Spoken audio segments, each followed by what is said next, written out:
Hi, yes, my name is Mrs. Michael, and my husband is embarrassed of me. He dicks me every night, but then he's embarrassed. Dog, what are you? Show him who you are, puppy. So don't be scared, puppy. Show him. Oh my God! Pero Yo, what's papi, wrong? stop Yo, it. Mikey, stop! Mikey, cut this. Now you don't like when we sword fight, right? Oh, sword fight. Oh man, you love the sword fight, puppy. What are you, bro? It's Sunday. We don't. Exactly, it's Sunday. Sunday is your turn to get it in the butt, puppy. You know that, puppy. Bro, Stop it. Look, we got people on this train that right now are not digging what we're talking about right now.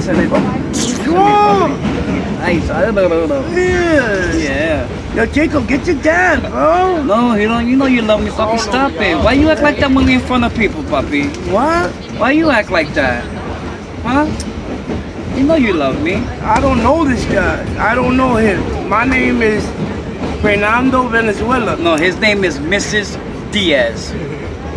Like I said, I don't know him. So people disregard whatever you hear out of his mouth. Bro, you can ask anybody they know that's my baby girl, okay? Come on here, puppy. Let's Whoa, what's wrong with you? Let's rub swords, puppy. Oh no, this guy is crazy. Look at this man laughing. He loves. Look at Can we rub swords? Stop. Listen, I'm gonna let you go because he's acting the blind head very kid, like he he's doesn't looking at know us who I am. He's trying to act like he doesn't know who I am, but more videos will come of Louie and Mike's love story. Then you Thank put our you. names out